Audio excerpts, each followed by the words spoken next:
"Você não é bem-vinda aqui", disse minha sogra no jantar de Natal. E naquele instante, todo o meu mundo desmoronou. O que ninguém esperava é que eu guardava um segredo dela, uma verdade capaz de destruir sua reputação impecável. Quando revelei tudo diante da família reunida, o choque nos rostos mostrou que nada seria como antes. Uma história de coragem, verdades ocultas e redenção que vai fazer você repensar os laços familiares. Deixe seu like e comente. Você teria coragem de fazer o mesmo? Nunca imaginei que um simples jantar de Natal mudaria completamente minha vida. Quando minha sogra, sentada à cabeceira da mesa como a rainha que pensava ser, disse na frente de toda a família aquelas palavras que ecoaram como um tapa: "Você não é bem-vinda aqui", algo dentro de mim despertou. Não foi raiva, não imediatamente. Foi uma clareza gelada, como se finalmente eu pudesse enxergar com perfeição cristalina o que esteve diante dos meus olhos durante 5 longos anos. Eu sabia de seu segredo, aquele que ela guardava há 30 anos no porão daquela casa que parecia engolir qualquer alegria que eu tentasse trazer. E naquele momento, enquanto o peru de Natal esfriava junto com os sorrisos forçados à mesa, decidi que era hora de todos conhecerem a verdadeira matriarca da família. Meu nome é Carolina, tenho 35 anos, e por muito tempo acreditei que minha paciência era minha maior virtude. "Você tem o dom de aguentar o que ninguém mais aguenta", dizia minha mãe, como se essa fosse uma qualidade admirável, e não um sintoma de algo profundamente errado com a forma como eu me permitia ser tratada. Cresci numa família onde o silêncio era mais valioso que a verdade. Minha mãe engoliu lágrimas por 40 anos ao lado de meu pai, um homem que amava mais a garrafa que a própria família. Quando ela partiu, levada por um câncer silencioso, tão silencioso quanto ela própria fora em vida, prometi a mim mesma que seria diferente, que eu falaria, que me imporia, que não deixaria que me diminuíssem. Palavras vazias. Promessas que se diluíram quando conheci Roberto e, consequentemente, Helena. Roberto era, e ainda é, um homem bom. Daqueles que parecem ter sido talhados com cuidado excessivo, educado para ser gentil e correto. Nos conhecemos em um festival de arte em Minas Gerais, onde eu expunha minhas ilustrações. Ele parou diante de um desenho meu, uma mulher com galhos crescendo dos ombros em vez de braços, e ficou ali, contemplando em silêncio por quase 20 minutos. Quando finalmente falou, não foi para comentar sobre técnica ou estilo, mas para perguntar: "Ela sabe que pode arrancar esses galhos?" A pergunta me pegou desprevenida. Ninguém havia interpretado aquela ilustração daquela forma. "Talvez ela acredite que os galhos são parte dela", respondi. Ele sorriu de um jeito que chegava aos olhos e disse: "Talvez alguém precise mostrar a ela que não são." Foi assim que começamos. Um café após a exposição, um jantar na semana seguinte, mensagens diárias que se estendiam madrugada adentro. Em 3 meses, eu já tinha certeza. Em 6, estávamos noivos. O casamento foi pequeno. Meu pai não compareceu. Estava indisposto. O eufemismo familiar para completamente embriagado. Da família dele, todos estavam lá, impecavelmente vestidos, sorrisos educados nos rostos e comentários sussurrados, pelas costas. Helena, minha sogra, me recebeu com um abraço frio e um bem-vinda à família, que soava mais como um aviso do que como acolhimento. Naquele dia, ignorei. Estava apaixonada demais, feliz demais, focada demais no homem que estava prestes a se tornar meu marido para permitir que qualquer nuvem escurecesse aquele céu. Os primeiros sinais vieram sutis. Um comentário aqui sobre como eu mantinha a casa. Na minha época, as esposas sabiam a importância de um lar bem cuidado. Uma observação ali sobre como eu me vestia. Querida, na sua idade eu já tinha entendido que certas cores não favorecem certas. Silhuetas, recadinhos embrulhados em sorrisos forçados, alfinetadas disfarçadas de preocupação genuína. Roberto não percebia. Ou talvez percebesse e escolhesse não ver. Assim como minha mãe fizera por anos com meu pai.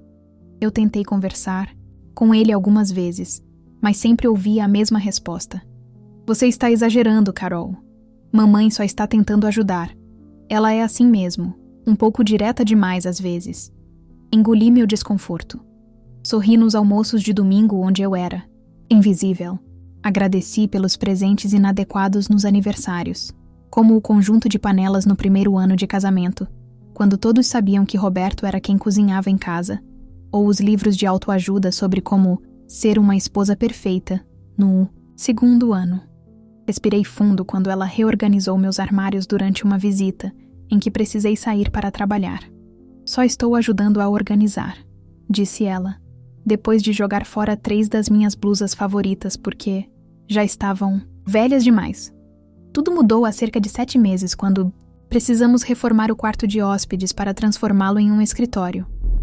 Roberto havia sido promovido e precisaria trabalhar de casa algumas vezes por semana. Helena, sempre pronta para se intrometer, insistiu que ficássemos em sua casa durante as 2 semanas de obra. Vocês não vão querer respirar toda aquela poeira. Além disso, Roberto cresceu nesta casa. Ele sabe que sempre pode voltar. A forma como ela disse, Roberto, e não vocês, não me escapou. Foi durante essa estadia forçada que encontrei a caixa. Um acidente, ou talvez o destino decidindo que já era a hora. Helena havia me pedido para buscar algumas toalhas antigas, no porão, daquelas de renda feitas à mão por sua própria mãe, para usar no jantar que daria para o novo padre da paróquia. O porão era úmido e mal iluminado, com aquele cheiro peculiar de coisas guardadas por tempo demais. Procurei pelo baú que ela havia descrito, mas tropecei em uma pilha de livros, derrubando uma caixa de papelão aparentemente inofensiva. Quando me abaixei para recolher os itens espalhados pelo chão, meus olhos captaram algo estranho. Um diploma. Universitário em nome de Maria Helena Prado Costa. O problema? Minha sogra era Helena Prado Mendes. Nunca havia sido Costa. Intrigada, continuei vasculhando os documentos. Havia cartas endereçadas a uma tal de Maria Helena Costa, datadas do início dos anos 70. Fotos de 2 jovens mulheres, uma delas claramente minha sogra, mais jovem e sorridente como eu nunca a havia visto, e outra que eu não reconhecia. No verso de uma das fotos, uma dedicatória. Para minha querida amiga Helena, que nossos sonhos da faculdade se realizem. Com amor, Maria. Continuei remexendo e encontrei mais. Um atestado de óbito de Maria Helena Costa, datado de 1975. Acidente de carro na rodovia entre Belo Horizonte e a pequena cidade do interior onde minha sogra vivia. Um jornal local noticiando o acidente, mencionando que a jovem professora recém-formada estava a caminho de assumir seu primeiro emprego na escola normal da cidade. E então, o que parecia ser um diário, com a letra inconfundível de minha sogra. Sei que não deveria ter lido. Sei que era uma invasão de privacidade. Mas algo dentro de mim, curiosidade, pressentimento, ou apenas a necessidade de finalmente entender, me fez abrir aquelas páginas amareladas. O que li transformou completamente minha compreensão sobre quem era Helena Mendes. As páginas detalhavam como ela, então, apenas Helena Prado, uma jovem sem formação ou perspectivas, havia conhecido Maria Helena Costa na capital, onde trabalhava como garçonete para juntar dinheiro para cursar o magistério. As duas se tornaram amigas, dividiram um pequeno apartamento. Maria, já formada, havia conseguido uma posição de prestígio na escola mais importante da região. Helena invejava a amiga, seus estudos, sua determinação, seu futuro brilhante. Então veio o acidente. E a oportunidade que Helena viu nele. Com frieza calculada, ela relatava como pegou os documentos da amiga falecida, como se apresentou na escola usando seu nome, apenas invertendo, tornando-se Helena Maria, em vez de Maria Helena, e como assumiu aquela vida que não lhe pertencia. A escola, distante da capital e sem meios eficientes de verificação naquela época, aceitou seus documentos sem questionar. E assim começou a grande farsa. Helena, a mulher que por anos me olhou de cima, julgando cada pequeno erro meu, construíra toda a sua respeitabilidade sobre uma mentira. A ironia era quase dolorosa demais para suportar. Fechei o diário e recoloquei tudo na caixa, exceto por algumas fotos e uma das cartas que provavam a existência da verdadeira Maria Helena. Não sabia o que faria com aquelas informações, mas algo me dizia que um dia seriam necessárias. Voltei para cima com as toalhas de renda, sorrindo como se nada tivesse acontecido. Observei Helena, agora com olhos novos, enquanto ela organizava meticulosamente a mesa para o jantar, corrigindo a posição de cada talher com a precisão de quem está sempre sendo avaliada, de quem teme constantemente ser descoberta. Nos meses seguintes, tentei várias abordagens para melhorar nosso relacionamento, não por causa do segredo que descobri, embora admito que ele tenha me dado uma estranha sensação de poder, mas porque genuinamente queria ter paz. Aprendi a fazer suas receitas tradicionais mineiras. Participei dos eventos da igreja, que ela tanto prezava. Ofereci-me para ajudar na organização do festival de quitandas da cidade. Até tentei aprender a fazer renda de biurro, uma tradição que ela dizia ter aprendido com a avó. Mais uma mentira. Descobri depois, já que essa habilidade foi mencionada no diário como algo que Maria dominava. Nada funcionou. Cada esforço, meu parecia apenas irritá-la mais, como se minha tentativa de me aproximar fosse uma ameaça à barreira cuidadosamente construída para me manter afastada. E então, descobri que estava grávida. A notícia, que deveria ter sido motivo de alegria, apenas intensificou a tensão. Helena passou a criticar abertamente como eu pretendia criar seu neto, questionando minhas capacidades como futura mãe.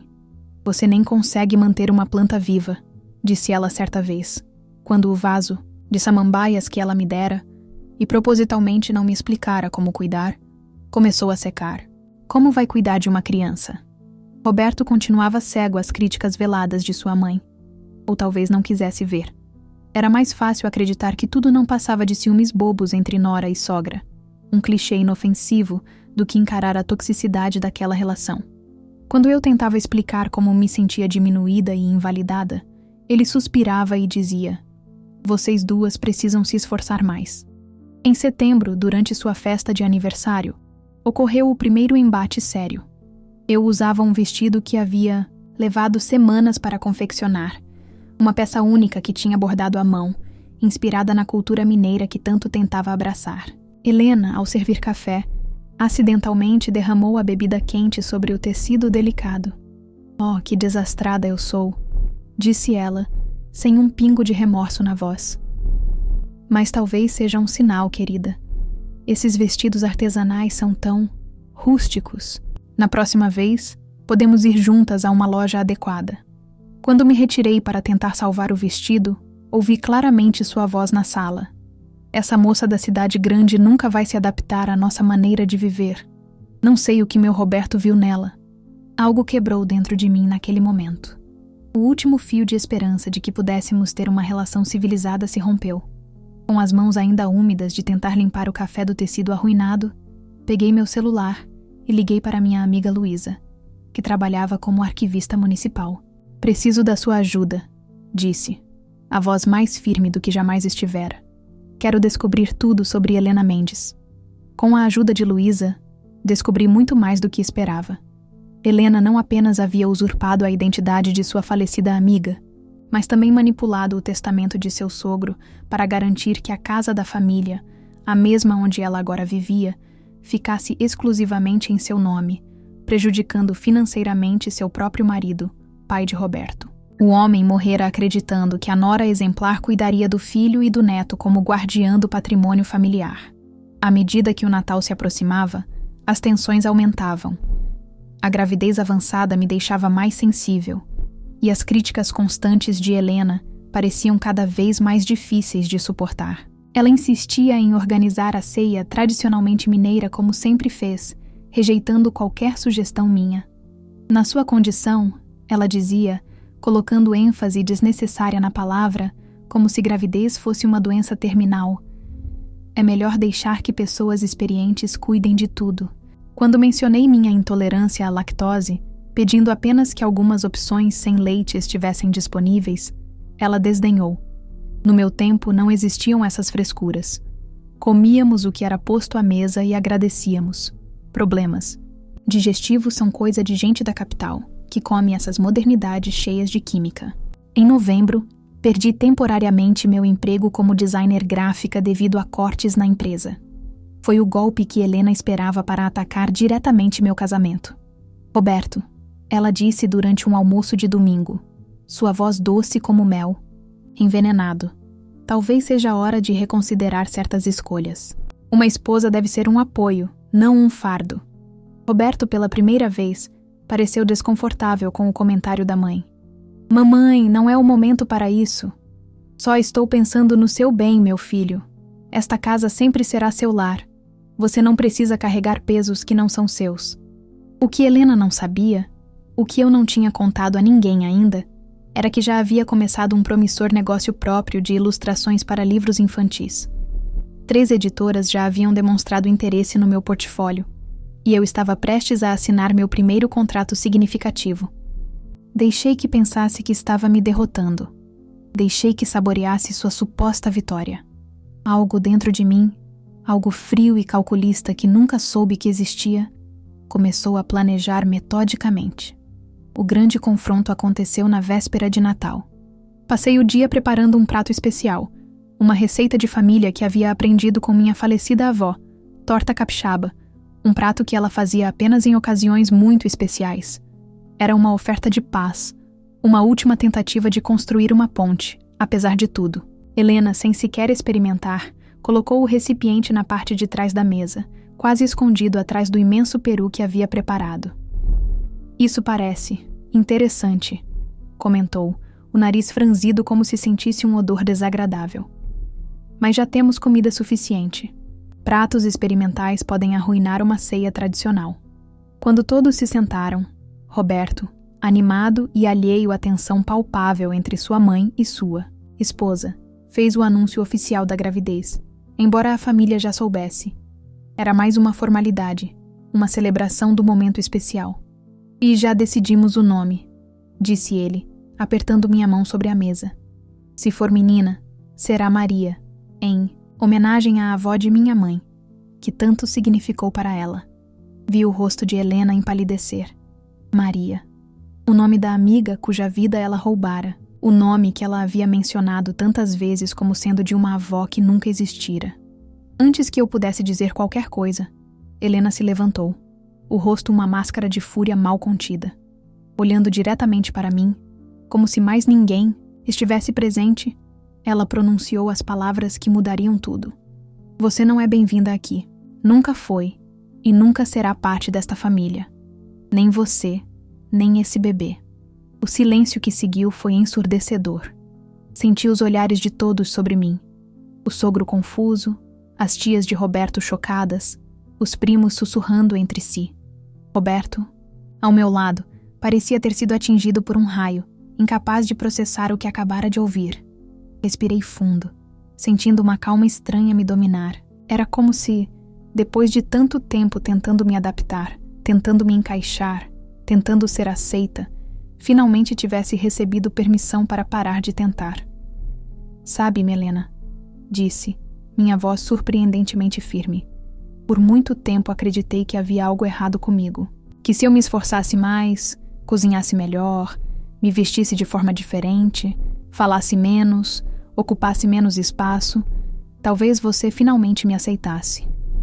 Levantei-me calmamente, sentindo o bebê se mover dentro de mim, como se me desse força. Mas agora entendo que o problema nunca foi comigo. O problema sempre foi o seu medo. Medo de ser descoberta. Medo de que alguém finalmente veja através da fachada cuidadosamente construída.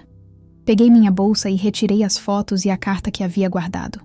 Com movimentos deliberadamente lentos, coloquei-as sobre a mesa, diante dos olhos arregalados de todos. Você sabe o que é isso, não sabe, Helena? Ou devo chamá-la de Maria Helena?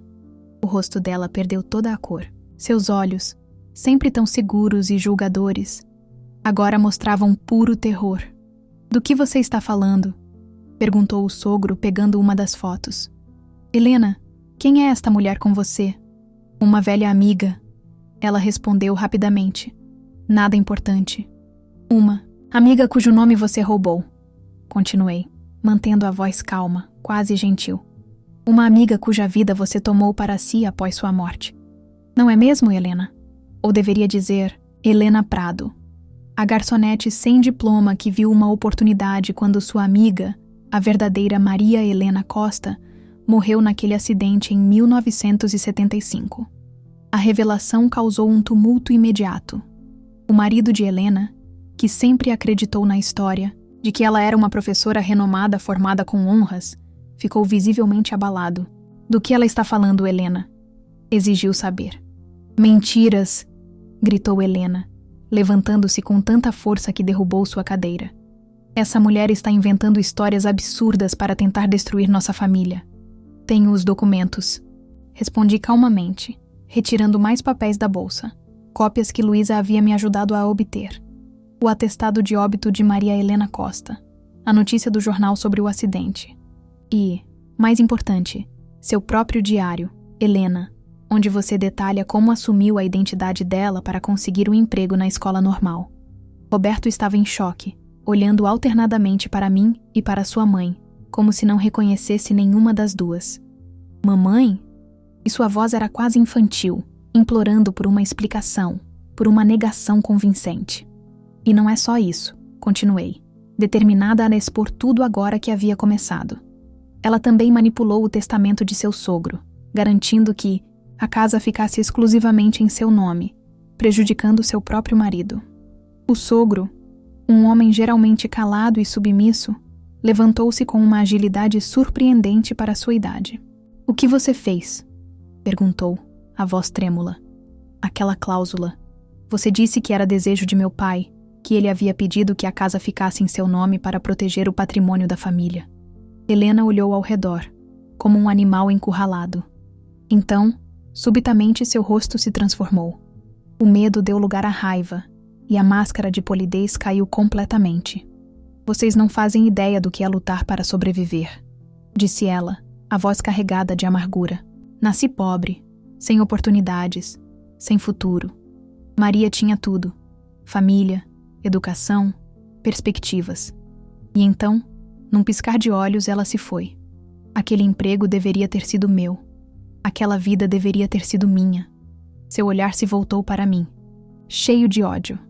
"E você, com seus desenhos infantis e suas ideias modernas, achando que pode julgar o que fiz para garantir uma vida digna para meu filho. Roberto teve o melhor de tudo graças a mim. Estudou nas melhores escolas, teve as melhores oportunidades. O que você pode oferecer a ele, além de instabilidade e um bebê que vai crescer sem estrutura?" Roberto finalmente pareceu despertar de seu estupor. "Chega, mamãe", disse, a voz baixa mas firme. "Carolina é minha esposa. Esse bebê é seu neto. Se você não pode respeitar isso, então talvez seja melhor nos afastarmos por um tempo." Foi como se ele tivesse esbofeteado Helena. Ela recuou, chocada com a rebelião do filho sempre tão obediente. "Você está escolhendo ela em vez de sua própria." "Mãe, depois de tudo que fiz por você, não estou escolhendo ninguém", respondeu Roberto. "Estou apenas pedindo respeito. E quanto a essas acusações, precisamos conversar sobre isso, em particular." Peguei minha bolsa e o casaco, preparando-me para sair.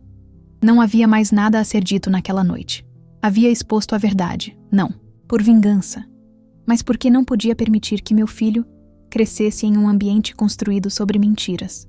"Sinto muito", disse, dirigindo-me a todos os presentes. "Não queria arruinar o Natal de vocês, mas também não podia continuar fingindo." Roberto veio comigo, silencioso e pensativo, durante toda a viagem de volta para casa. Quando chegamos, ele sentou-se pesadamente no sofá, o rosto nas mãos. "Por que você não me contou antes?" perguntou finalmente. "Porque eu esperava nunca precisar contar", respondi honestamente. "Porque eu queria que sua mãe me aceitasse por quem eu sou, não por medo do que eu poderia revelar." Nas semanas seguintes, nossa família passou por uma completa reestruturação.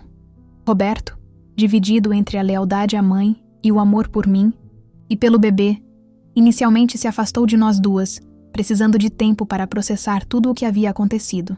Eu respeitei seu espaço, focando em meu trabalho e nos preparativos para a chegada do bebê.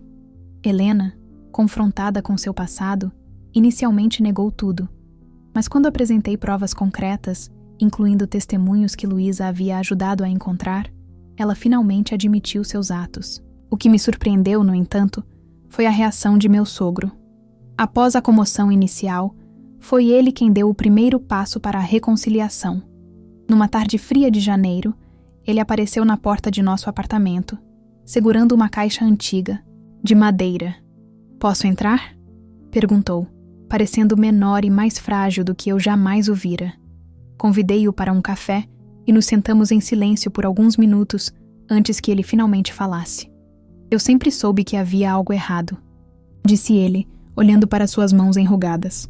"Não sobre a identidade dela, não imaginaria isso jamais, mas sobre seu comportamento, sobre como ela afastava qualquer um que pudesse ameaçar o controle que tinha sobre Roberto, sobre mim, sobre tudo."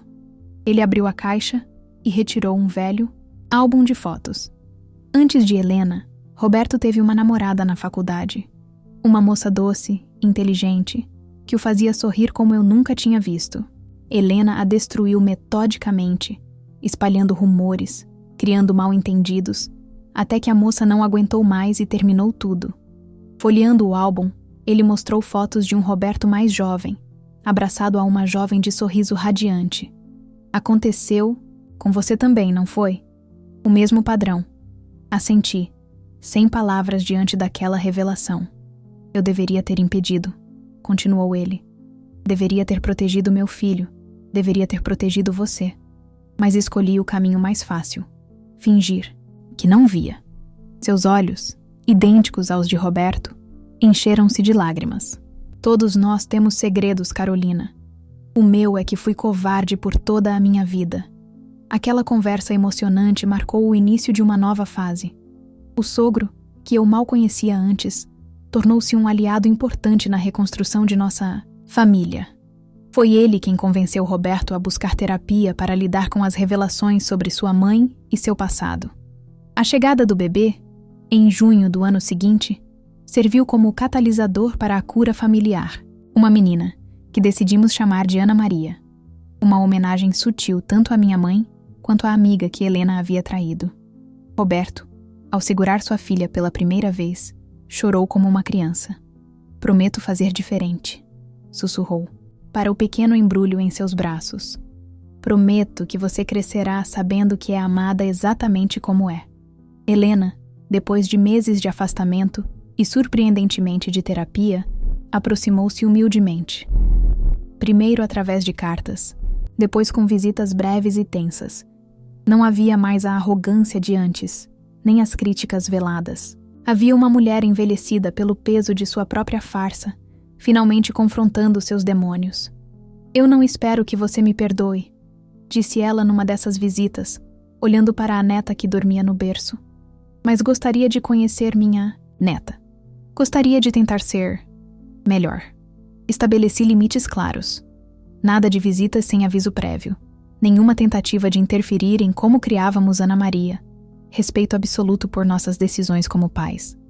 Mas também abri espaço para uma nova relação, baseada não em mentiras e manipulações, mas em uma honestidade dolorosa e necessária. O festival de quitandas daquele ano tornou-se simbolicamente importante para nossa família. Eu e Helena, ainda caminhando sobre terreno frágil, preparamos juntas uma receita que mesclava tradições das duas famílias. Um doce com ingredientes do Espírito Santo, de onde vinha minha avó, e técnicas tradicionais mineiras que Helena dominava. O doce ganhou o primeiro prêmio no festival, para surpresa de todos. Enquanto aceitávamos o pequeno troféu, ouvi Helena murmurar, quase para si mesma: "Maria teria adorado isso." Ela sempre dizia que tradições são feitas para serem renovadas, não apenas preservadas. Foi a primeira vez que a ouvi falar da amiga sem amargura ou culpa, apenas com uma saudade genuína. Foi também a primeira vez que vislumbrei a mulher, por trás da máscara, aquela que poderia ter sido se tivesse escolhido um caminho diferente. No Natal seguinte, exatamente 1 ano após o confronto, fui eu quem organizou a ceia em nossa própria casa. Escolhi cuidadosamente cada detalhe. As toalhas bordadas que lembrava da casa de minha avó. Os pratos que Roberto e eu havíamos comprado juntos em nossa lua de mel. Decorações feitas por mim mesma, misturando elementos das duas famílias, que agora tentavam se reconectar. Quando Helena chegou, encontrou seu lugar marcado à mesa com um pequeno cartão artesanal, decorado com um desenho meu, uma árvore de galhos retorcidos, mas com novas folhas brotando. Dentro, havia escrito com minha melhor caligrafia: "Todos são bem-vindos aqui, especialmente aqueles que estão aprendendo a recomeçar." Vi seus olhos marejarem quando leu, mas ela rapidamente se recompôs. Alguma coisa da antiga Helena ainda estava lá. O orgulho, a dificuldade em demonstrar vulnerabilidade. Mas havia também algo novo, algo que se parecia com humildade, com arrependimento sincero. Durante o jantar, observei minha família reunida. Roberto mais relaxado do que jamais o vira, segurando Ana Maria com todo o cuidado do mundo. Meu sogro contando histórias de sua juventude que nunca havia compartilhado antes. E Helena, ainda se ajustando a seu novo papel, não mais como a matriarca incontestável, mas como uma mulher tentando reparar os danos que causara. Pensei em como chegamos ali, em como um segredo descoberto por acaso havia desencadeado uma revolução silenciosa, em como minha mãe, se estivesse viva, ficaria orgulhosa de me ver finalmente encontrando minha voz. A vida não é um conto de fadas, e as feridas familiares não cicatrizam da noite para o dia. Ainda temos muito trabalho pela frente, muito a reconstruir. Mas naquela noite, enquanto erguíamos nossas taças em um brinde ao futuro, senti que finalmente éramos uma família, imperfeita, complicada, ainda aprendendo a se comunicar honestamente, mas uma família, ainda assim. E quanto a mim, a Carolina que se calava, que engolia desaforos, que tentava desesperadamente se encaixar em moldes que não foram feitos para ela, ela se foi, assim como os galhos que cresciam de seus ombros naquele desenho que Roberto viu no dia em que nos conhecemos. No seu lugar, está uma mulher que finalmente entendeu que revelar a verdade, por mais dolorosa que seja, é o primeiro passo para a cura. Minha história com Helena me ensinou que os segredos mais obscuros, quando trazidos à luz com a intenção de cura e não de vingança, podem abrir caminho para relacionamentos mais autênticos, que às vezes é preciso coragem para romper com ciclos de manipulação que perduram por gerações, mesmo quando isso significa enfrentar aqueles que deveriam nos acolher, e que no fim das contas, a verdadeira família não é definida por nomes ou tradições, mas pela capacidade de ver o outro como ele realmente é, com suas falhas, suas cicatrizes e sua beleza única, e amá-lo assim mesmo. Quando olho, agora para minha filha, para seu rostinho que tanto se parece com o do pai, mas que já mostra traços de uma personalidade própria, forte e determinada, faço uma promessa silenciosa. Ela crescerá sabendo que sua voz importa, que seus sentimentos são válidos, que ela nunca precisará se diminuir para caber nas expectativas alheias, e que, não importa o que aconteça, ela sempre, sempre será bem-vinda. Porque no fim, é disso que se trata construir uma família.